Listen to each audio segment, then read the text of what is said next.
ታምራት ሰላም ነው። እንዴት ነህ?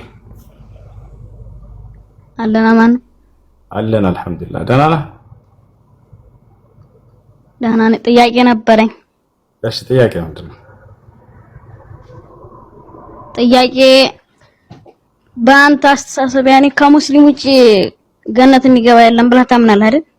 አዎ።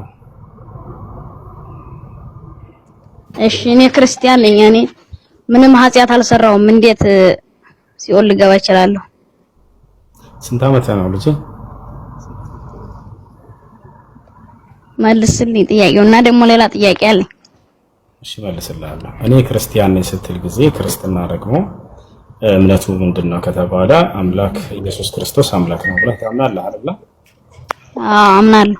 ይሄ ትልቁ ኃጢአት ነው። ትልቁ ኃጢአት በእስልምና አስተምህሮ በአምላክ ላይ ማጋራት ነው። ማስረጃ አላህ ሲናገር ኢነ ሽርከ ለዙልሙን ዐዚም ይላል። በአንዱ አምላክ ላይ በአላህ ላይ ማጋራት ወይንም አላህን መካድ ትልቁ ኃጢአት ነው። ገብቶሃል? ኃጢአት አልሰራህም ስትል ጊዜ ተሳሳትክ ማለት ነው። ክርስቶስ እኔ ሰው ነኝ ብሎ ሳለ አይ አምላክ ነው ማለትህ ትልቁ ኃጢአት ነው። ዮሐንስ ወንጌል 8 ቁጥር 40 ላይ ኢየሱስ ክርስቶስ እኔ ከእግዚአብሔር የሰማሁትን እውነት የምነግራቸው ሰው ነኝ አለ። አንተ ሰው ነው ብለህ ታምናለህ? ኢየሱስን ታምራት ፍጹም ሰው ፍጹም አምላክ ነው ብዬ አምናለሁ። ኢየሱስ ክርስቶስ ግን ይሄን አላለም። እኔ ሰው ነኝ ብሎ ተናግሯል። ጥሩ ነው እሱ። ነገር ግን እኔ አምላክ ነኝ አላለም። በፍጹም አምልኩኝም አላለም። ግን ታመልከዋለህ። ይሄ ኃጢአት ነው። ሞትን ድል አድርጎ እንደተነሳ ታውቃለህ? ሞትን ድል አድርጎ አልተነሳም። አምላኩ ነው ያስነሳው። እንደ መጽሐፍ ከሄድን እንኳን ባያስነሳው አምላኩ ምን ይሆን ነበር የሚለውን መጽሐፉ ሲነግረን በስብሶ የቀር ነበር ይለናል። እና አምላክ አይሞትም ደግሞ ይሄ ልታውቅ ይገባል። እሺ ደግሞ ነብዩ መሐመድ ከሰሩት ተአምር ልትነግረኝ ትችላለህ? በትንሹ እነግርሃለሁ። አብሽር። የነብዩ መሐመድ ሰለላሁ ዐለይሂ ወሰለም ተአምራቶች በጥቂቱ ንገረኝ። ነብያችን ሰለላሁ ዐለይሂ ወሰለም በጣም በርካታ ተአምራቶችን አድርገዋል። ከዚያ መካከል አንደኛው ምንድነው? ጨረቃን መክፈላቸው። ነብያችን ሰለላሁ ዐለይሂ ወሰለም የመካ ሰዎች ጠየቋቸው፣ አንተ ሙሐመድ ሆይ ያ ሙሐመድ ኢን ኩንተ ነቢይን አሪና አያ፣ አንተ ሙሐመድ ሆይ እንዳው ነብይ ከሆንክ ነብያት ተአምር ሰርተህ ያሳዩ ነበርና ተአምር ሰርተህ እንድታሳየን እንሻለን አሏቸው። የመካ ሰዎች በዘመናቸው ያሉ ሰዎች ፈአራሁም ምን ሽቃቅ القمر ይሄን ያዩ የአይን ምስክሮች የሆኑ ሱሐቦች ምን አሉ? ነብዩ ሰለላሁ ዐለይሂ ወሰለም የጨረቃን መከፈል አሳያቸው ይላል። ነብያችን ሰለላሁ ዐለይሂ ወሰለም ጨረቃን ከፍለው አሳያቸው ለነዚያ ሰዎች። አንደኛ እሱ ነው። ሁለተኛ ምንድነው? ቁርአን ላይ ያሳያ ቀጥልሽ እሱ ያመለክታል። አላህ በቁርአን ላይ اقتربت الساعة وانشق القمر ይላል። ጨረቃዋ ተከፈለች ያለ ይናገራል። ይሄን ያዩ የአይን ማኞች ሱሐቦች በዚህ ላይ ያለው ጨረቃን ከፈ አንድ የሜት አድርገው ከይቅርታ ላይ ያወራኝ ታርጋትው። እሺና ሐዲስ ላይ እሱን አውጥቼ ማሳያለሁ። ሌላኛው ሁለተኛ ምንድነው? ነብያችን ሰለላሁ ዐለይሂ ወሰለም ከመካ እስከ ቤተል መቅደስ ወይንም ቤተ መቅደስ ኢየሩሳሌም የሚገኘው ከዚያም በኋላ ሰባቱን ሰማያት አድርገው መሄዳቸው በአንዲት ሌሊት ቅጽበት አስቡት። ይሄንን መልአኩ ገብርኤል ነው ይዟቸው የሄደው። ከመልአኩ ገብርኤል ጋር ቀጥታ ከመካ እስከ ኢየሩሳሌም ከኢየሩሳሌም እስከ ሰባት ሰማያት ድረስ አቆራርጠው ሄደው ደርሰው ከአምላክ ጋር ንግግር አድርገው መምጣታቸው ሁለተኛው ድንቅ ተአምር ይሄ ነው። ይሄ በቁርአን ላይ ተጠቅሷል። አላህ Subhanahu Wa Ta'ala ሱረቱል ኢስራ መጀመሪያ ላይ ይገልጸዋል። ሐዲስም ላይ ልክ እንደው ሰሂህ ሙስሊም 162 ላይ እናገኘዋለን። ሶስተኛ ሌላ ነብያችን ሰለላሁ ዐለይሂ ወሰለም ያደረጉት ተአምር ምንድነው? ሱሐቦቻቸው ከዕለታት አንድ ቀን ውዱ የሚያደርጉበት ውሃ አጥተው አስፈልጓቸው መጡና ጠየቋቸው፣ አንተ የአላህ መልእክተኛ ሆይ ውዱ የምናደርግበት ውሃ የለንም፣ ሶላትም ደርሶብናል፣ ከየት እናምጣሏቸው? ነብያችን ሰለላሁ ዐለይሂ ወሰለም ከጣቶቻቸው መካከል እንደዚህ ቢስሚላህ አሉና አፈለቁላቸው። ይሄን ያዩ የአይን ማኞች በርካታ ሱሐቦች መሰከሩ። ከጣቶቻቸው መካከል ውሃ ሲፈልቅም ተመለከተን፣ እኛም በዚያ ሁላችንም ውዱ አደረገን ብለው ተናገሩ። አራተኛ ነብያችን ሰለላሁ ዐለይሂ ወሰለም ለጥቂት ሰዎች የሚትበቃ ምግብን ጥቂት ምግብ ለብዙ ህዝብ የመባረክን ተአምር ተሰጥተው ነበር። ከዕለታት አንድ ቀን ነብያችን ሰለላሁ ዐለይሂ ወሰለም የኸንደቅ ጦርነት ወይንም የአሕዛብ ጦርነት ጊዜ ነብያችን ሰለላሁ ዐለይሂ ወሰለም በጣም ተርበው ነበር። ወደ 1400 የሚሆኑ 500 የሚሆኑ ሱሐቦች አሉ። እርሳቸው ተርበው ሳሉ ከሱሐቦቻቸው መካከል አንድ ሰው ተነሳና የእርሳቸውን መራብ ያየ ሱሐባ ቅርብ ቤት ነበረውና እዚያ እስኪ እንዳው ወደ ቤት ሄጄ ለነብዩ መሐመድ ሰለላሁ ዐለይሂ ወሰለም ተርበዋልና የሚበላ ምግብ ላምጣላቸው ብሎ ወደ ቤቱ ይሄዳል። እቤት ሄደና ሚስቱን ጠየቃት። ሚስቴ ሆይ የአላህ መልእክተኛ ነብዩ ሰለላሁ ዐለይሂ ወሰለም ተርበው ተመልክቻለሁ እና ይሄ ነገር አላስቻለኝም፣ እባክሽ ምግብ ካለ ስጭኝና ልውሰድላቸው አላት። ሰውየው ሚስቱ ምን አለች? ቤት ውስጥ ምንም የሚቀመስ ነገር የለም አለች። ነገር ግን ትንሽዬ ዱቄት አለች፣ እንዲሁም ትንሽዬ ግልገል አለች፣ ፍየል ትንሽዬ ግልገል ነች። እሷን እንረዳትና ስጋ ሰርተን ይህንንም ቂጣ ጋግረን እንውሰድላቸው ካልክ እሺ አለችው። ሌላ ግን ምግብ ቤት ውስጥ የለም አለች። ሰውየው መሻላ ፍየሏን አረዳ፣ ስጋዋን ጠባና ብረት ድስት ላይ አስቀመጠ። ድስት ላይ ካስቀመጠ በኋላ እሷ ነው ሴትየዋ ምን አደረገች? ሚስትየዋ ዱቄቱን አበካች እስኪቦካ ድረስ ሂድና ለነብዩ ሰለላሁ ዐለይሂ ወሰለም እንዲሁም ከእርሳቸው ጋር 3-4 ሰዎች ከእርሳቸው ጋር ጋብዛቸው ይዛሃቸውና ለሌላ ሰው እንዳትናገር ምግቡ አይበቃምና ለብዙ ህዝብ አደራ በሚስጥር ለእርሳቸው በጆሮአቸው ብቻ ነገር ብላ አዘዘችው። ሰውየውም ሄደ ነብዩ ሰለላሁ ዐለይሂ ወሰለም ጋር ፈሰረሁ ይላል ሐዲሱ ላይ ነሰጠራቸውም ይላል በሚስጥር ነገራቸው ማለት ነው። ቀስ ብሎ አንተ የአላህ መልእክተኛ ስለተራቡ አይቻልኩም ወደ ቤት ሂጂ እንዲች አይነት እንደው ለአንድ ለአራት ለአምስት ሰዎች የምትበቃ ጥቂት ምግብ አዘጋጅቻለሁኝ ከእርሱ ጋር 4 ሰዎች ይምጡና ይብላሉ። ነቢያችን ሰለላሁ ዐለይሂ ወሰለም በዚህ ጊዜ ያ ቀውም አሉ፣ ህዝቦቼ ሆይ ወንድሞቼ ሆይ አሉ፣ ወንድማችን ምግብ ጋብዞናልና ኑ ወደ ቤት እንሄድ አሏቸው። ሰውየው ደነገጠ። አንቱ የአላህ መልእክተኛ የታረደችው ትንሽዬ ግልገል ነች፣ ለጥቂት ሰው እንጂ አትበቃም ለ4 ሰው ለ5 ሰው እና ይህን ሰው እኮ አታበላም ብሎ ነገራቸው። ነብዩ ሰለላሁ ዐለይሂ ወሰለም ምን አሉ? ሂድና አሁን የማዘህን ብቻ አድርግ አንተ አሉት። ሂድና ቤት ነብዩ መሐመድ መተው እስኪባርኩት ድረስ ምግቡን እንዳታወጪ ድስቱን ብለውሻል። ልክ እንዲሁ እርሳቸው መተው ነብዩ መሐመድ መተው እስኪባርኩት ድረስ ዱቄቱን እንዳትጋግሪ ወይንም የተቦካውን እንዳትጋግሪ ብለውሻል ብለህ እዘዝ አሉት። ሰውየው ተመለሰ ወደ ቤቱ። ገብታችኋል አይደል? ወደ ቤት ተመለሰ። ከዚያ በኋላ ነብያችን ሰለላሁ ዐለይሂ ወሰለም ከሰሃቦቻቸው ጋር ወደ 1400 እና 500 ህዝቦች ቢሆኑ ሄዱ። ከዛ ሄደና ሰውየው ምን አላት ለሚስቱ? ነብዩ መሐመድ ሰለላሁ ዐለይሂ ወሰለም ከህዝቦቻቸው ጋር ከ1500 ህዝብ ጋር እየመጡ ነው አላት። ደነገጠች ሚስትየዋ። በሚስጥር ንገራቸው አላልኩም ነበርን አለችው። ያልሽኝን አድርጌ ነበር እኔም አለ ሰውየው።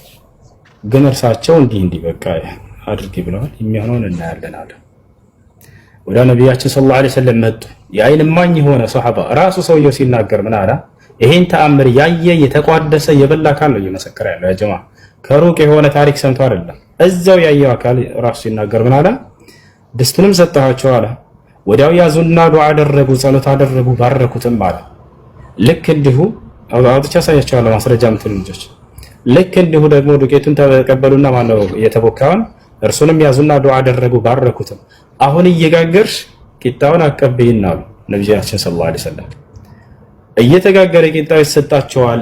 ራሳቸው ነብያችን ሰለላሁ ዐለይሂ ወሰለም ስጋ እያነሱ በጭልፋ ያንን ቂጣ ላይ ያደረጉ ለሰሃቦቻቸው ይሰጧቸው ጀመር። ወላሂ እየባላ ነው ሰሃባ የሚናገረው። በአላህ ስም እላለሁኝ አለ የመጣነው ወደ 1400 ምንሆን ህዝቦች በልተን ጠገብን አለ። ነገር ግን ድስቱ ስንመጣ እንደነበረ ነው፣ ምንም እንኳን አልጎደለም ነበር አለ። የተቦካው ምንም አልጎደለም አለ። ያሰላም ለጥቂት ሰው የሚበቃን ምግብ ለብዙ ህዝብ የመባረክን ተአምር ተሰጥተው ነበር ነብዩ ሰለላሁ ዐለይሂ ወሰለም። ይህ ካደረጉት ተአምር ነው። ሌላ ተአምር ነቢያችን ሰለላሁ ዐለይሂ ወሰለም የሚበሉት ምግብ የሰው ልጆችን ቋንቋ አውጥቶ ተስቢህ ያደርግ ነበር። ይሄን ታውቃላችሁ? ይሄንንም ያዩ የመሰከሩ የአይን እማኝ የራሳቸው ሰሃቦች ናቸው። አቡበክር ስዲቅ እና አብዱላህ ኢብኑ መስዑድ እና አሊ ኢብኑ አቢ ጣሊብ ይሄን ሁሉ መስክረዋል።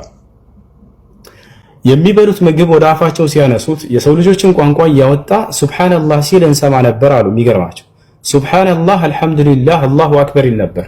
ይሄን እየሰሙ ሰሃቦች መስክረዋል፣ ይደነቁ ነበር። ነቢያችን ሰለላሁ ዐለይሂ ወሰለም በጣም በርካታ ተአምራቶችን አድርገዋል። ከዚህም ውጭ ነብዩ መሐመድ እንደማንኛውም ሰው መካ መዲና ተወልደው ወደ ነብይነት የተቀየሩበትን በደንብ እንድታስረዳ ይፈልጋል። ጥሩ። ነቢያችን ሰለላሁ ዐለይሂ ወሰለም የተወለዱት የት ነው? መካ ላይ ተወልደዋል። ከዛ ወደ መዲና ስደት አድርገው መዲና ላይ ኑረው እዚያው አርፈዋል። ነቢያችን ሰለላሁ ዐለይሂ ወሰለም እንዴት ወደ ነብይነት ተቀየሩ ነው ልጁ ጥያቄው። ነቢያችን ሰለላሁ ዐለይሂ ወሰለም ከልጅነታቸው ጀምረው እስከ 40 ዓመት ድረስ ቆይተዋል። በዚህ ጊዜያቸው አምላክ ከእርሳቸው ጋር ምንም አይነት እንክብካቤ አላደረገም ወይ ወደሚለው ስንመጣ ጊዜ ላ አድርጓል። ገና ጨቅላ ሕፃን ሳሉ ገና የ3 ዓመት አካባቢ ልጅ ሳሉ ወደ እርሳቸው መልአኩ ገብርኤልን አምላክ አላህ ልኮ እንክብካቤ አድርጎላቸዋል። ትልቁ እንክብካቤ ምንድን ነው ከአምላክ ከተባለ ከኃጢአት መጠበቅ ነው። እርሳቸው ላይ ሰይጣን ስልጣን እንዳይኖረው ማድረግ ነው። ይሄ ነው አይደል ትልቁ እንክብካቤ አምላክ የሚያደርገው። አዎ ይሄን አድርጎላቸዋል። ሐዲስ ላይ ቡኻሪ ላይ ሙስሊም ላይ የተዘገበ ሐዲስ ነው የምነግራችሁ።